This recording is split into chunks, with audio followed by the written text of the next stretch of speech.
All right, folks. President Trump just confirmed they've got the suspect in Charlie Kirk's case. Nice of you.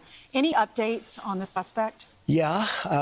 Can I always say, I think, just to protect us all, and so Fox doesn't get sued, and we all don't get sued, and everything else. But I think with a high degree of certainty, we have him in custody. Right? In custody. Everyone did a great job. We worked with the local police, the governor. Everybody did a great job.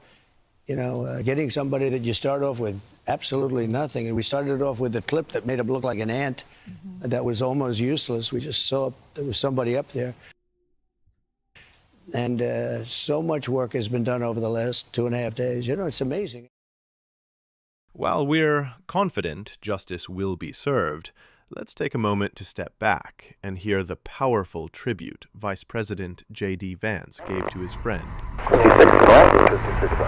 line 26, Southwest 56 bound. Welcome home, Charlie. You didn't deserve it. May God bless home, Charlie. You didn't deserve it. May God bless your family. Southwest 56 bound.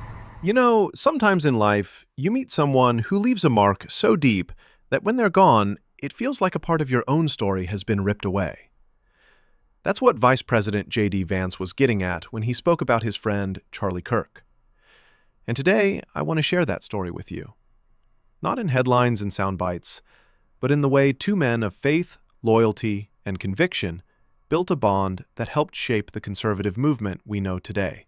Vice President JD Vance wrote a long, heartfelt tribute after Charlie was taken from us. He called Charlie a true friend, the kind of man you could confide in, knowing he'd guard your words and your trust. And if you think about it, that's rare these days. In politics, in media, in everyday life, finding someone you can actually trust, that's gold. Their story started back in 2017. At the time, JD wasn't a senator, wasn't VP. He was just a guy who had written Hillbilly Elegy and was figuring out what role, if any, he wanted to play in politics. Out of the blue, Charlie texted him on social media after seeing him on Tucker Carlson's show. When JD was weighing a Senate run in 2021, Charlie was one of the first calls he made. Charlie didn't just wish him luck. He opened doors, made introductions, even to Donald Trump Jr. He understood the power of connecting people, and he did it naturally. When the weight of being President Trump's VP pick hit JD, the fear, the guilt, Charlie was there, calling, praying, supporting, not for show, but as a true friend. And what's powerful here is that their friendship wasn't just about politics. They debated Christianity. Charlie loved talking about the miracles of Jesus, especially with people who were lost or struggling. He wanted folks to know there was hope, that there was a God who still works wonders. And beyond faith, Charlie had this gift for respectful debate. Even when confronted by progressives who tried to provoke him, he'd calm the crowd down and insist, let them speak.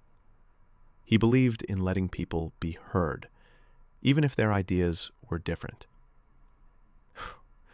In today's world, that's a rare courage.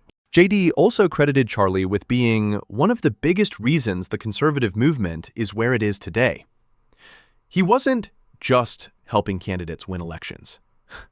He was shaping the very infrastructure of the Trump administration, introducing people, staffing roles, creating platforms for voices to be heard. And you know, the stories JD shared weren't all about campaigns or policy. They were about life, celebrating weddings, welcoming babies, sharing laughs, mourning losses. Sports, faith, family, politics, all mixed in. That's what real friendship looks like. At the end of the day, JD Vance summed it up simply. Charlie Kirk was a man who could be trusted.